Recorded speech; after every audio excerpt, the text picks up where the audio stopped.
Hello, mamas. All right, are we live? Instagram? Welcome, Instagram. Welcome. Okay, and welcome, Facebook. Yes. Nice to see you. Okay, so I could not believe the weather was perfect for today. Dare I take this iPad off? Just take a look at the weather outside. Could it get more blah? Yeah, actually it could. We've had a lot of sun this last winter, but I thought this might be the perfect day to do a discussion on Slump Month. Do you know, to my surprise, not everybody knows about Slump Month. It mightn't be me that's initiating that word, but I don't think so. I think I heard it a long time ago. Probably started writing about it a few years ago. The strategies that we use to deal with that time of year, that is post-holidays. There's, Christmas is gone. Guess we have Valentine's yet to look forward to, but like the whole holiday season, there's Thanksgiving and Christmas and New Year's and all of that. And then we had our homeschool planning somewhere. We do it probably the end of August, in June, July, August, we're planning. We put our things into practice by September and we enjoy that for limited time. And then by January, when all of the holidays are done and all the energy kind of tones down a bit and the weather's kind of blah, and we've had 9 months already inside, Slump Month can be a challenge. It often influences our mood, our energy, our productivity, our overall sense of well-being. And here we are talking about strategies, how to engage that. First, I want to hear who of you feels a seasonal affective challenge. You don't have to have the full-on SAD disorder. Nobody's diagnosed you necessarily. Maybe you are diagnosed with SAD, but have you had an experience at this time of year that you do indeed notice that your mood or your energy or your productivity really does start to decline? Yes, me too. That has been something that traditionally I've been challenged by. I grew up somewhere where, though it was very cold and there was a lot of snow, it was always bright and blue, or at least a lot of the time it was bright and blue. And where I live in the mountains in British Columbia, I definitely get a lot of days that are overcast and heavy and dark and unpleasant. Somewhere in January, February is when I start to really notice that, because there's not these big events to look forward to. So I feel like that's usually when I start to notice that. Having said that, I don't have the cold that I had when I lived in Alberta. -5 is a really cold day here. And believe it or not, my kids in the last few weeks, -8 I think we had, thought that was really cold. And I have stories from when I was a little girl. When we were in school and we had to go for recess, it didn't matter what the temperature was. If it was -30, -40, the buses might have been shut down, so we didn't get to school. But if it was -20, a little bit hovering around there, -15, -25, we still went to recess. And I remember my teacher saying to me, it's not really that cold unless your nostrils are frozen together. Yeah, that cold. And nonetheless, that is not my experience. We still have flip-flops that I found in the bottom of the car yesterday, because kids still run out and open up the chickens and walk the dog in flip-flops in snow in -5, because that's what you do when you're that age, I guess. And it's that kind of weather. It's nice, but the weather does influence us. I don't think it's just the weather, though. I think there's an energy about just kind of feeling bored and done with the routine. Thank you. Yes, very hot. So this is something that we often enjoy for Homeschool Hygge, those comfort measures for homeschool parents. Really, we do this all year long, don't we? Lots of tea. Drinking tea from my garden, mint tea today. And of course, if you saw the outdoors, there is no garden there yet. It is full snow. And one of the things that I love to do in January and February that I don't do at any other time of the year, not a lot of time, is actually garden planting. So this is what I was doing last weekend. I have all sorts of seeds from last year I buy them from West Coast Seeds because I am on the West Coast. And then I go through all of my seeds to make sure that I've got everything. And if I don't, then I do an order, which I just did. Or during the boring times where I have nothing else to do, I pull out seed pods that I've been drying in the greenhouse. That's very cold right now. And I pull all the seeds out so I can get ready for my garden. I did some garden planning, like actually sketching it out and doing ordering. My son was looking at the chicken catalog last week. Yes, we're going to order at least 10 more chickens laying hens this year. If I can find a separate building for meat hens, then I might raise a few more meat hens this year, but I'm having a hard time actually raising a meat hen and then roasting a meat hen. I can do it, but literally the rest of my family has issues. So that's a show and tell about how I'm managing January, February. It's pretty typical for me to do this all the time. But I was last week going to show you a piece of show and tell that comes out of my son's interests.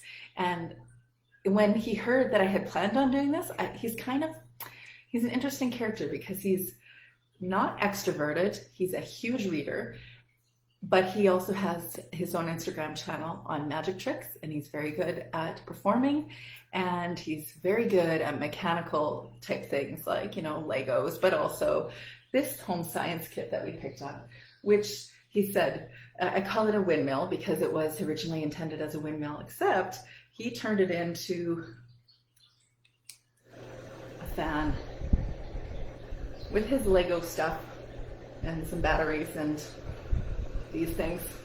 This is not my forte, but I just thought this was cool. This is the kind of stuff my guy does. I think I just wrecked it. Good. Classic. Not my thing. Not my thing at all. And don't tell my daughter. I hope you're not here. You're just... If, Madeline, you're here, you have to leave. You just brought me tea. Sometimes I find my kids jump on and they listen to my live or they wave. I think they feel bad for me that there's not a ton of people at first. And I'm like, it's fine. People watch it later. They're not always watching it right now. And so anyways, Madeline, don't be here right now. So show and tell. Her birthday is just around the corner. She's turning 18. And that to me is a big birthday. And 18 years old. So then we decided, she just got news today that her portfolio was accepted to the college that she provided it to. And so exciting, she already got into that ballet school, and now she's been, I don't want to say accepted into the college, but she's been encouraged to now apply. Different process as a homeschooler that doesn't do things traditionally. And so we decided, my husband and I, to outfit the room that she's been using this last year in all dance stuff. So dance flooring that she can roll up and bring to Toronto next year if she's going, and a dance bar and mirror and get her new leotard and all that stuff. So super fun. And so that's my show and tell. Took a day off last week. It was probably the first time, I'll turn my voice up again, probably the first time that I took a day off this entire pandemic. Like I just didn't feel the same kind of feelings that everybody talked about with the pandemic. I don't have an issue being at home. In fact, I like it, and I like not having to do all the extracurricular driving this year. And I've been fine, except there was a certain point where I'm like, I am done with this. I've had enough of this. I like ordering my groceries online. That is a total benefit to this year. Why did I ever grocery shop ever? And, I don't want as much extracurricular driving. Now that my daughter has her driver's license, I don't have to. Yeah, that is a whole different kind of freedom as a parent. Also kind of scary. But that is really exciting. But there is something about, okay, now how do we manage the social angle? I want to provide what I need for my children, but then at the same time, I know that I'm not supposed to be spending time with other people, but they say transmission isn't as bad outside, that you can't do it inside, except all the schools are open and kids are milling about together and they are not doing always the things they're asked to do. I see them on the streets and it doesn't look like there's a pandemic based on on a lot of teenagers' behaviors. And so then I'm like, well, what do I do about my homeschooled kids that don't have a school? And, I just felt like, okay, I'm done with this. And so I think I finally hit that pandemic wall. I took a day off. First day I've ever taken a day off to not write or not record or not create a course or, you fill in the blank. I've got so many things going on. And so I guess that's what you have to do. Every once in a while, you just have to stop and then decide, maybe do I want to keep doing all these things? Maybe I don't. And there is something to be said about the same strategy for Slump Month, is that maybe this is the time, if you're kind of feeling like you're done with all of the weather and with this whole pandemic thing, then maybe it's time to make a radical shift. Stop everything just for a day. Maybe just change it up for a week. But I'll get into the strategies in a little bit. One of the strategies I have to say has also been a benefit this year is that starting a podcast, I think I released my 34th episode this morning, a very interesting chat with two mama psychologists that are both new moms and are obviously homeschoolers. One has a 3 and a 1-year-old and one has a just turned 1-year-old, and really interesting to talk with them about postpartum depression and postpartum challenges and dealing with toddler emotions and that whole realm. And I thought this was something that I definitely need to go towards or discuss again, because even though I'm not in that phase, I know that some of you are. And it's a very demanding phase, although I have yet to find the phase that's not demanding in some form. But it has a certain level of demand that certainly is overwhelming at first because it's all new. So they also talk about the myths of motherhood and also the transition into motherhood and accepting what motherhood is really all about and, getting comfortable with the transition into motherhood. So that was a really interesting chat to have with somebody about, bringing back all the memories of having young kids and remembering what it was like when I was in my early homeschooling with my kids, which were these ones. And the youngest, I think he was a little younger than here, but the youngest at the time was definitely sitting on my lap. And then I had my toddler, my young preschooler, with her basket and trying to keep her occupied, and then trying to traditionally or classically homeschool my 2 oldest. Yeah, so I'm not against classical homeschooling, but the way I did it, I don't recommend. Right out of Susan Wise Bauer's book. I can pull it out, but anyways, if you know her book, she's definitely classical homeschooling, and I did everything to a T. It was tiring. So I also got to have an extra interview last week. Have you heard of Vicki Tillman? She is Homeschool High School podcast, and she is a psychologist that is in Delaware. And she has full-grown adult kids. She has a 40-year-old child. I had such an interesting conversation with her. Some of these podcast episodes feel like I get free therapy. I get to ask all the questions I want. It's so cool. And frankly, this gal, she is just replete with wisdom. And somebody that I listened to as a podcaster in my early homeschool years. And she was one of the few people that really fortified my spirit, made me realize I can do this homeschool thing. In fact, she focuses on high school, and I'm like, I can do this homeschool high school thing. So it was really a pleasure to chat with her, and I'll release that episode next Wednesday. And then today I got to chat with Gabe Cox, and she is the creator of Red Hot Mindset. Red Hot Tamales, that's what I think of when I listen to her or when I see her name, creator of Red Hot Mindset. And I learned that she has 3 boys. I learned that she has run for the Boston Marathon twice. So now I know 3 people that have done a marathon, so that was like good on me, right? No, anyway. So she has an entire book that is devoted to deciding what things are important to you and how can you accomplish those big goals, the impact that it can have on your kids and the sense of joy that it brings to you. as a homeschool mom, and she's been doing stuff right from the get-go. As a homeschool mom, she's been full-time working, and she's been fitting in all of her life goals. So I'm excited to share that with you in 2 weeks. I've been reading Tangle of Knots with, I think it's Lisa Graff, with my son in the last couple weeks, and I just love how the plot is being built. I decided I'd write a post on how to do a loose unit study or unit study approach, unschooling approach, on books, on specific books. And I know it's been done before, but if you know me, you know that I am a fly by the seat of the pants kind of person, but I do a lot of content wherever I'm doing something. I have a lot of focus, or a lot of ideas with all of that. And because I am writing the second book, the first book's not even launched, it should be in the next few weeks, but the second book is about self-directed learning.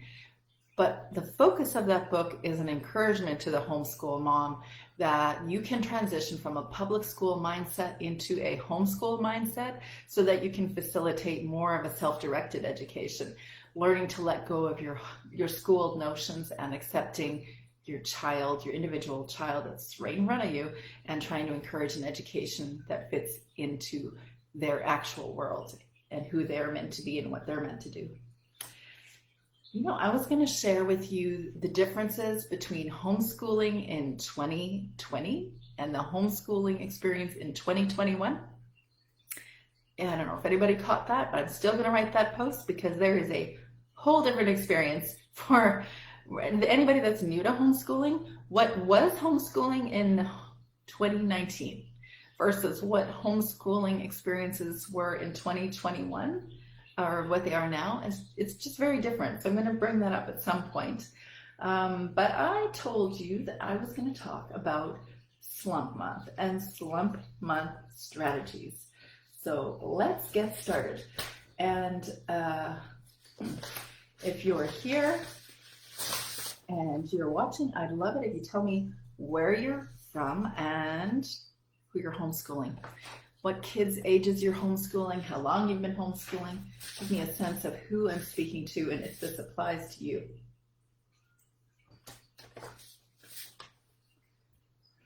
Since I don't have a paper in front of my monitor this time, I am able to see if you are here.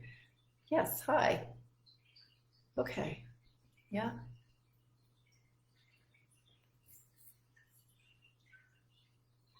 Great, okay.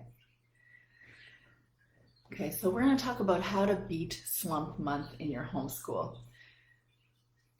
Despite the New Year plans, because we had our ideas of what this part of our homeschool year was going to be like, we kind of don't have the same energy as we did in September, or at least I should say it's pretty typical not to have the same energy and enthusiasm that we had a few months ago to begin homeschooling again. And this year, even more, for obvious reasons. But I think the requirement is that if you are doing something and it is not working for you, then the goal is to change it up. I think that our goal should be happiness, even though I'm fully aware that we can't always be happy. But when we are feeling kind of tortured or not really feeling like this is the sweet spot, that's our sign that we should keep moving in a different direction, or we should start taking hints to do things differently. I know that we can't always get to that sweet spot. There's no such thing as full balance in anything that we're doing. There's no way that we're going to make this comfortable and beautiful all the time. It's not always going to be a charmed life, but we are gravitationally pulled towards that. And I think when we pull, or we allow that pull to draw us towards something that is more comfortable, we can learn to grow, and we can learn to adjust and learn to accept what our actual experiences are. And that is an impetus for us to keep moving in the direction that might work. So that is the goal. How do we get there? I'm going to throw out a few strategies that maybe you've considered before. These are reminders, or maybe they're just completely off the wall ideas. These are the times to enact those off the wall ideas. because we are not a family that has every year gone to Jamaica and enjoyed the beach at this time of year. I wish we have once. And you can see my toes with my husband's toes there. Yep, we enjoyed that. And it would be ideal if we could do that every year, but it's not a reality every year. So, how to beat the slump month? Do something less expensive. Whatever you're doing right now, however you're organizing your homeschool, you can take a week off. You really can. This notion, I was talking with Gabe this morning, excuse me.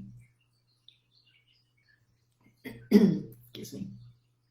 I was talking to Gabe Cox this morning about, are you behind in something?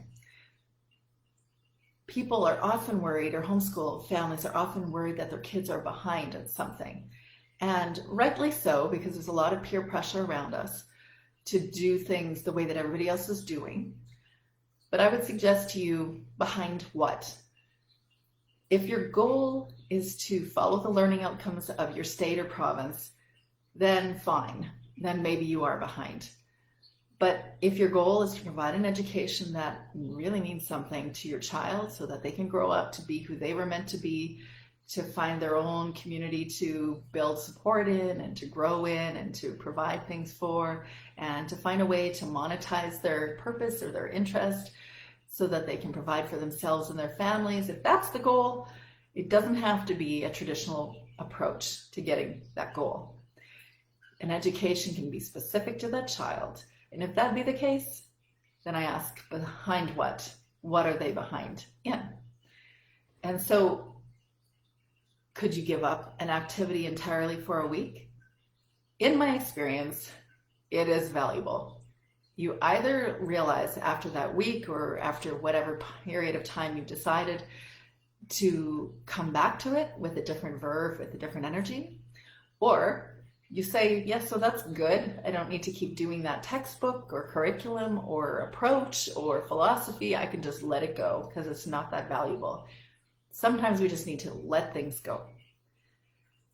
Or you could just change up the schedule for a certain short period of time. Maybe you could just add something in on Thursday afternoons. Maybe you could literally change around your typical routine in a day. Do the thing you normally do at 3, do it in the morning, that kind of thing. You could shift it up like that. This is something that your kids would really like, is to actually delete something for a week. So they get to decide what subject or what activity they don't have to do this week. They don't have to do that thing this week at all. And I guarantee you they'll be happy. You could actually take all the different things that you do, put them in a hat, and then have one of the kids, pull out a little slip of paper and figure out that that's the thing that they're not going to do this week. You could focus on nature. I suppose we homeschoolers are always saying that, aren't we? Especially with the Charlotte Mason encouragement that we focus on nature, we go outside and we really notice what's going on. But oftentimes, though right now our family is personally cross-country skiing, and I haven't done it yet, haven't needed to do it yet, but I've got my snowshoes in the back, and walking the dog and hiking and all those sledding outdoor things that we can do. We're not necessarily doing a nature study. We're not necessarily really noticing what's going on around us. So we can make our focus of nature study outside now. It's useful to see the transitions from season to season, and to see, what birds are out there, or, what berries do we see? Maybe we can learn what those berries are. Maybe we can decide which ones are actually forageable, or watch which the birds are actually eating, which is not necessarily the ones that are forageable for us. But, we could look underneath rocks and see, is there anything still hanging out there? There's many different things that we can notice in the middle of winter and focus on nature right now, which is not always something that we usually do in January. And also being outside just provides a lot of mental clarity. It always does for me. It is my instinct for both when I'm feeling heated and when my kids are heated, that I'm like, okay, outside, go figure out what's going on and, see where you're at And I suggest outside for the really obvious reason, or at least for me it's obvious, that it just really helps to calm and cool you. Cold weather is probably a great blast to kind of brace you and get you back into, I don't know, a quieter place. So I find outside is just useful for my mental space too. I want to say I wrote this discussion a few years ago, and I said to focus on field trips, and I would like that to be the case right now. It's not my option where I'm living right now to really do much. They don't call it officially a lockdown, though some people are calling it that. But you know, going into big public places unless you're in a school is not something that is encouraged or allowed, because a lot of things are shut down. So we can't do all sorts of, you know, field trips into different places. But what we have been benefited by this last year is a lot of options online. There are museums and galleries and science centers and all sorts of things available to us right now that we did not have access to last year, that we would have had to travel to all these different places to be able to see what they have available to us online. So just explore it. Build it into your routine and say maybe Friday mornings are the time of day or time of week that we're going to do something different. We're going to London to visit the British Museum. Or, you know, go to Ottawa and you can check out, we've got lots of different, you know, history museums and art museums or art galleries there. Or your local one. That's something that we have done, that we have been able to carry on, and we do once a year anyways. So focus on field trips if you can get away. Even when, you know, in a regular year, we would go to a small town that was near to us, which is not encouraged right now, so I'm not encouraging that. But we go to a town near us and we would go explore the library or go to a cafe or see what their museum is like. And it's not profoundly different, but it is very interesting to see the variations and things. In fact, the town that is, we live in between two towns, about 20 minutes away, and we are really out of town. If you know me, you know that we are really, really out of town. And we're in between these two small towns that have a really different vibe about them, very different experience. So what it's like to go into a museum or a church or a, you know, any type of shopping facility, it's very different. So even just not a town too far away, but if that's possible or available to you, it's helpful to get in the car and go somewhere. Playing games. I suppose playing games is a rite of passage also, just like tea, right? It's a rite of passage as a homeschool family to do a bunch of games. Confession, I'm not a games person. In fact, I can only remember kind of sort of liking Scrabble when I was young. And what is that game? I can't think of the name.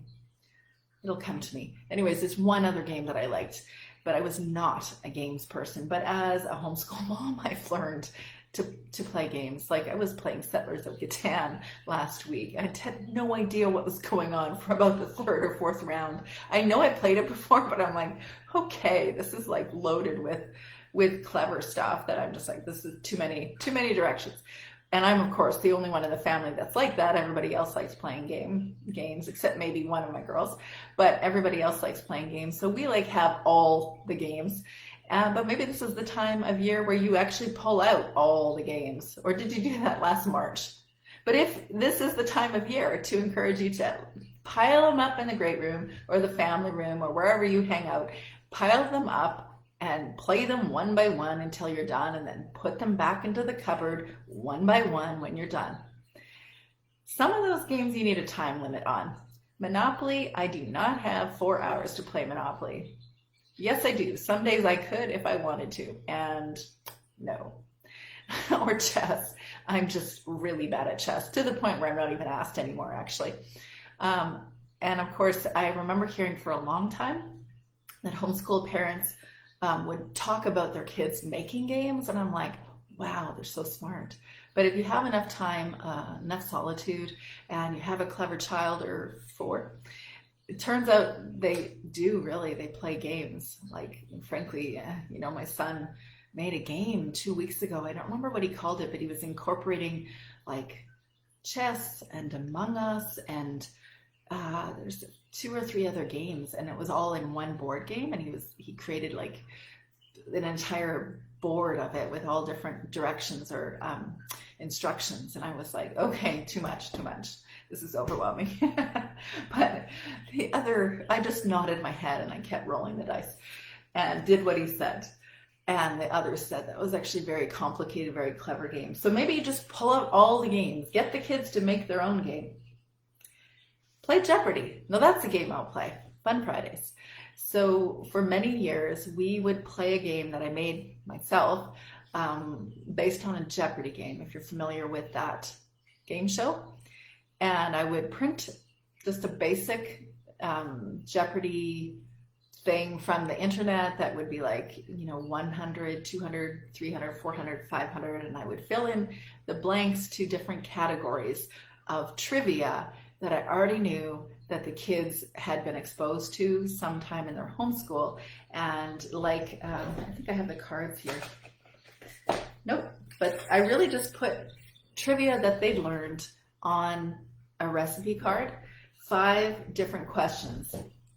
I have so many cards. I think I've got them across the room here, but I've got like a big pack of cards that I'd either have them write some of the things that they were learning that week, or for years we did Canadian history bits or geography, or like really in any historical period. We went all over the map with Canada history and history of Russia and the United States and places all over the world, and chemistry and physics, and you name the topic, we put it into some recipe card. 5 knowledge bits that I thought it would be kind of fun for them to memorize, or things that they thought were valuable.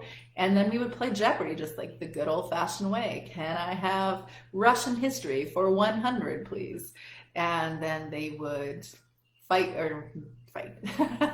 That's probably Freudian and true. But there were times where they would just hit their buzzer, and I would play Jeopardy music on Spotify. And then as soon as somebody hit the table, literally in this room, hit the table, then we would stop and they would answer it and see if they got it. And then they would get a candy for that correct answer. And it was such a reinforcement to so many different trivia bits, but also it's kind of like pseudo quizzing. So in some ways it helped me understand where their focus was. It was remarkable. It was remarkable to see the differences between the kids, that my youngest was very focused on ancient history. My oldest at the time, my 3rd daughter, had said, he doesn't know all that stuff. Did he memorize that for this time? And I'm like, no, he's like reading this all the time. He loves this stuff.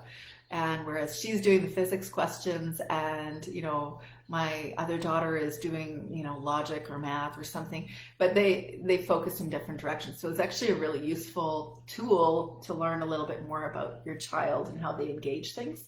And it was fun. And we always focused on the fun Friday aspect, pulling out all the educational games like Professor Noggins. This is a really good series that is also really a trivia game of what I was just describing. Bananagrams, that's one of the favorites that we have. We've got a lot of games, but there's only a certain ones that everyone likes that we do all the time. So Fun Fridays can be a way of breaking up your slump month. Exercise. I think I feel actually more compelled to exercise now, just because it's dark and it's gray and I don't have the option to be outside as often, and the sky gets dark quicker than it normally does. And so that I'm just even 15-20 minutes of hard sweat inducing exercise that gets your heart going and your respiration's higher. It feels like it burns off tension. And that's the reason that you want to be exercising. If you're not sold on exercising, if you feel like, please don't tell me to do the latest, what's the latest? I don't even know. Clearly, I'm not into that sort of thing. I love cross-country skiing right now. It's my favorite. But get your heart rate up so you can burn off tension, because we're homeschool moms and we've got a couple reasons to experience tension throughout the day. And the kids too. The kids need to as well. You could call it gym class. I'm not that homeschool mom that says let's go do phys ed or let's do PE, but whatever you call it, exercise, burn off some tension, all of you. I like the dance party the best. I actually went into my daughter's dance room downstairs. It was just like an empty room that didn't have any value whatsoever before the pandemic. And then since the pandemic, she's been doing all her dance classes, her online dance classes downstairs. And so this last week, my husband and I went down there and we danced. And I turned up the music more than I normally do, like really high, and put on music that I don't normally dance to. And we just danced. And it was so much fun. Helen mentioned today, hi Helen. Helen mentioned today to write out your hopes from your journal or do a dream board. That's such a good idea. I love writing, just like she knows I love writing and she loves writing. She's such a great letter writer. She keeps that fun. There's a strategy actually right there, is to create a homeschool mom literary club. No, that's not right. Like a letter writing club. I know that's so old school, isn't it? I am so old school, but I love that. And she's an amazing person to connect to. So maybe Helen, you want to do that? You want to start that? She suggested writing your hopes and your dreams in a journal or doing a dream board or a vision board. Maybe we can't do everything we want to do right now, but we will. Yes, we will. Yes, it's taking longer than we thought, but we will. And so then start building more hopes and dreams and ideas. If you can't do it, you can dream it. And another friend, Miriam, reminded me of something that I have said many times as well, is to consider that maybe this season is intended for us to hibernate. That's kind of the point, right? All of the plants have gone into hibernation, or at least in my part of the world. Maybe you're in a part of California where nothing is seasonal and you have the same season all the time. That's not my experience. So, the plants are hibernating, and, my garden is covered in about a foot of snow right now. And though there's nothing green that I can see, come whenever the snow melts, I'll start seeing little green things coming up, because there are seeds in there and they will grow. It's just a matter of time. And I don't really want to perpetuate the myth that bears truly hibernate, because I think I'd read that they don't actually hibernate the way that I understood that they did as a child. And for the record, I saw a bear run across our driveway this morning that my dog was running after. There was a bear that was not hibernating. My son says it must have been a black bear, not a grizzly bear, thank goodness. But it was a little bear, and this is January, at the end of January. So I don't know if they totally hibernate, right? But we can treat this season like we are indeed hibernating. So, because the season is going to shift. Spring will come again. Summer will come again. We'll find water sources to go play at. We'll be able to hang out at the beach or just lay around outside with the kids with a sprinkler or a little mini pool or whatever you like to do. It will happen again. We'll be able to do those things again. So maybe the point in hibernating, the point of being a bear in hibernation, is to accept that indeed it is what it is. It is what it is. So what are we going to do with it? But there are birds. If you are a bird watcher, this is the season to do it. Partly because there's less to watch, and certainly it's easier to identify them when you're outside, but they're different kind of birds that stay here over winter, and there's also ones that will hang around our house a little bit more than they normally do. So that might be something to do, is to do a bird watching season. Cornell University has a free, it's really participating in their research trial every year to determine what kinds of birds are in your home or in your area, and spend 2 hours, maybe 1 hour a day watching the bird feeder to see what kind of birds, tracking that. It was kind of fun when we did it. I liked doing it, learning about our area. I'm going to give a shout out to the homeschool genius. I think her name is Nike, and she had mentioned in her Instagram story today to just show up. And sometimes just showing up as a homeschool mom for her means to put on makeup and to get dressed, get out of the yoga pants, and feel fresh and ready to seize that day. Well, I'm not really that mom. I try to be, but mostly my kids know that I'm either going somewhere or I'm about to go to recording, because that's about the only time that I'm truly out of the yoga pants and dressing up. But I do know what she means though, because it does make you feel like you're not in the slump month when you're getting dressed up as though you're tackling your day instead of just hanging out on the couch again. She shouldn't have said that. Who's hanging out on the couch as a homeschool parent? Okay. So how about try deleting a subject for a while? I think I said that, didn't I? Okay. Let them choose what they want to do, the kids, and in what order they want to do it, even if just for a week. This actually is very useful for you. It's useful information to learn about your kids and learn what they're naturally gravitating toward and learn how they're learning. It is something that I have used for a long time.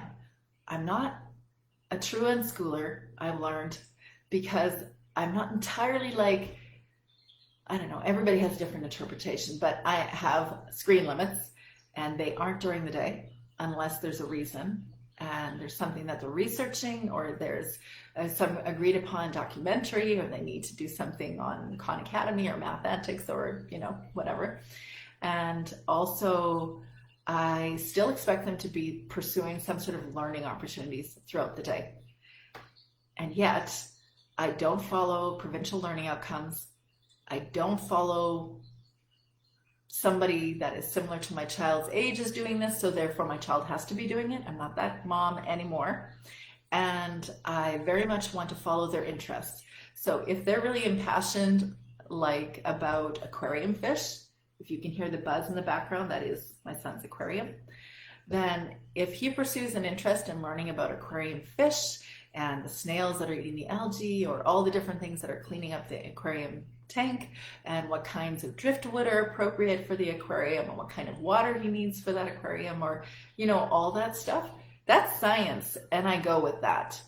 Although, just so you know, I at times go, yeah, but we bought, and this happened to me last year, yeah, but we bought this physics book, a workbook with the science experiments, and so because we bought that, then you're going to have to do the science thing.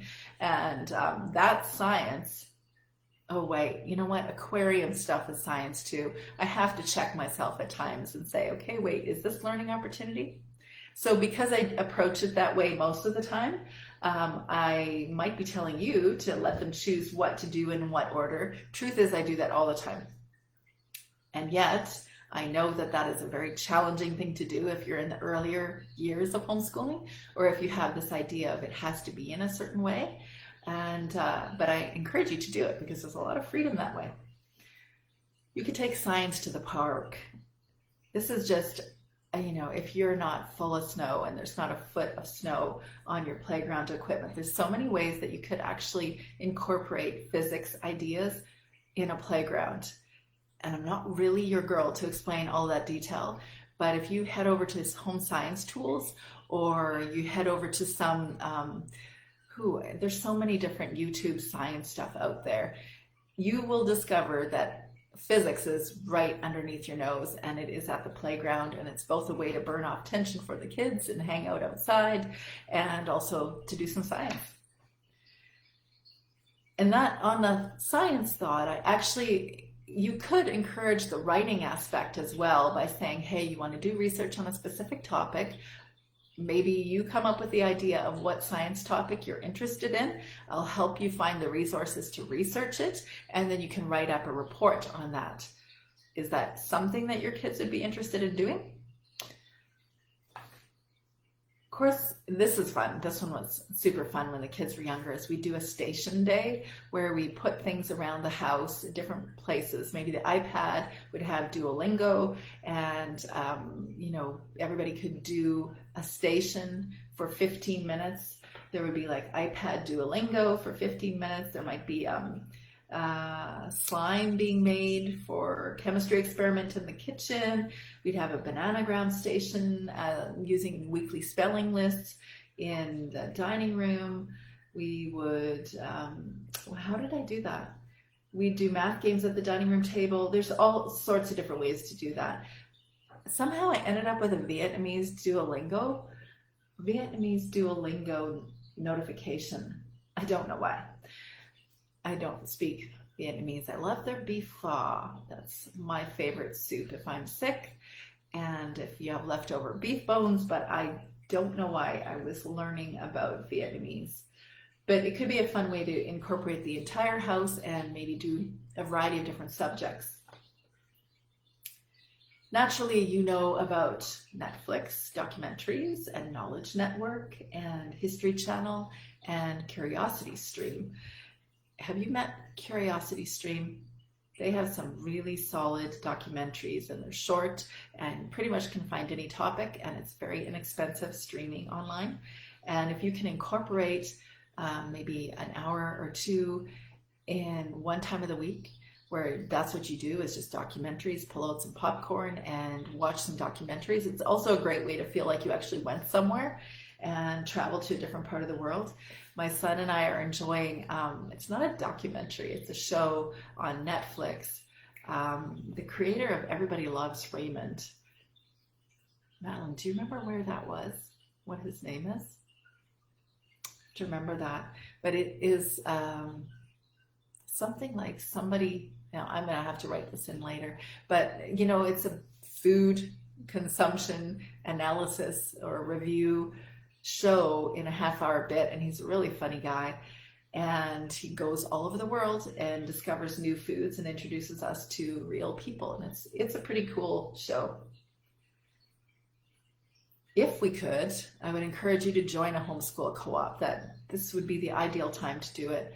And it has been the time that we either were part of a co-op or we were part of a community theater presentation for homeschool kids. And hi, how are you? And I really enjoyed that time. And my kids kind of grew out of it eventually. It was super fun watching my kids learn to perform, or also, you know, in our co-op days to be introduced to a whole bunch of concepts, whether it was history or science or geography, from people that, you know, parents that knew a lot of content about some area that I couldn't provide for my child in that level of depth without having someone, you know, join my homeschool. So a homeschool co-op is really useful. And I don't know if they're doing those on Zoom right now. It would be really great if they could. I know that everybody's getting tired of Zoom, but there's something to be said. Like my one kiddo goes to a youth group once a week, and sometimes he tires of the Zoom thing. But I think it's super useful to have the regular out of home experience where you're actually being exposed to other people, whether you're in real time with them or not, just to have a different, you know, perspective on your existence, I guess. Because this whole discussion about homeschool socialization, for so many years, we homeschool parents would hear that and just go, oh boy, how do I not roll my eyes when I'm hearing this question like 12 times a week? And this last year is the first time that actually it happened. We actually do experience what it's like to wonder about socialization, but the entire, you know, earth has been experiencing this. Everyone in the world has been experiencing this. So what about homeschool socialization? It'd be very interesting to be a sociologist and to learn really the patterns of humanity and how we actually wanted to engage, or what we wanted to do, or what we needed. But that's a side thought. How about celebrate 100th day of studies, which Shirley, Madeline, will you tell Zach about that? Because I think I've lost track of where we're at. Celebrate your 100th day of studies. So this is a concept that I borrowed from school, and you keep track of how many days you were homeschooling for, and when you got to the number 100, that's when you'd have a party. I have a special post on my blog, Capturing the Charmed Life, that is all about the 100-day party, so I encourage you to jump over there. Next week, I think I'm going to discuss incorporating fun homeschool slump month strategies.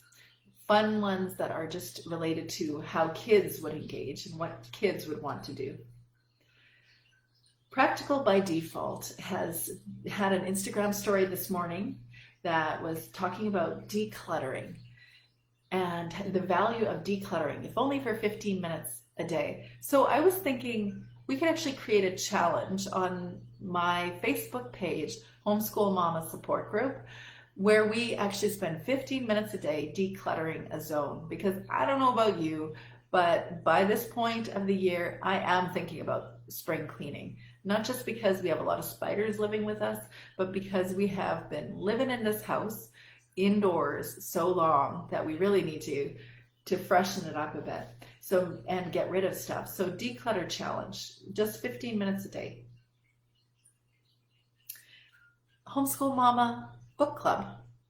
Like, it dawned on me, why don't we have a Homeschool Mama book club online? So I invite you to join the Homeschool Mama Support Group because we have been filling in a poll in the last week, 2 weeks.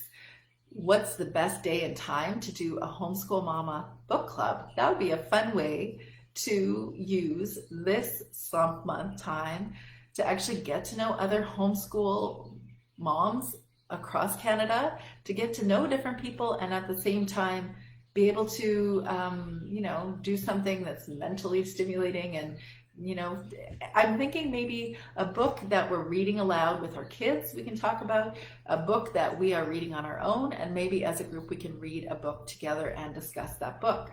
So if you're interested, join the Homeschool Mama Support Group on Facebook. This isn't something that I do, but I want to mention this because there is a huge influx in puzzle purchases this year. And I'm not really into puzzles. I've already told you I'm not really into games, so not surprising, I'm not into puzzles. But Gabe Cox from Red Hot Mindset said she loves doing puzzles. And I was reminded that's a really good hibernating kind of activity, right? So puzzles, or if you like art of any genre, you could also maybe order something online that is specific to a piece of art that you really want your kids to learn about, or that you want to know the nuances of. Then you could actually look up a puzzle of your favorite piece of art. Instagram photo challenge. This is the time of year where I think we need to build in practices to feel more grateful. And what other way to do it than actually photograph the special moments that actually make us truly feel grateful?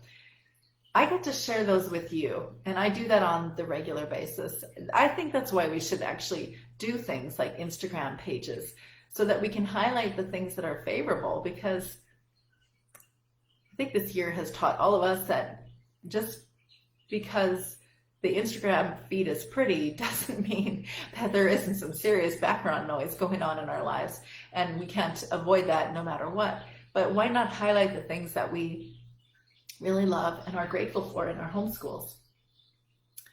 And of course, we're going to try a new recipe, because this is definitely the time to be in the kitchen and cooking and prepping new things, trying new things. Last year was the year of sourdough. What is this year? We can make this a different year, right? My daughter Madeline and I have been putting together a bunch of cooking demonstrations in our own kitchen that I have on my YouTube channel. I call it the Homeschool Kitchen. Mostly, I'll tell you, it's really a way for me to build memories with my daughter who's about to graduate. And also, she's a really good cook, so there's a lot to offer. I'm mostly not in the camera as we're doing these cooking demonstrations. It's her, and I'm asking her questions about either her homeschool cooking experiences or about the specific recipe. And sometimes, because there's science experiments on the kitchen counter, because we are a homeschool family, then I ask her about her science experiments. And you'll notice that in the last week, I've posted a lot of content that's related to menu planning and grocery purchasing, tips to save money for groceries, and enabling kids to cook in the kitchen. If you know me in real time, you know that my kids really can cook. And there's two things that really enabled that. It was boredom and me leaving the kitchen. And they're really good cooks. So I think I'm going to leave it at that, because we have got to the 3 o'clock and I still want to go for a walk. Do you have any questions? Is there anything you want to chat about today?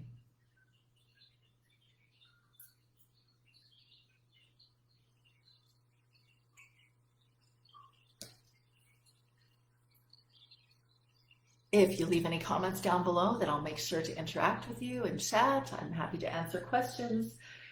I do want to remind you that a very good way to get socialization in the next week as a homeschool mom is to join the Canadian Online Homeschool Conference.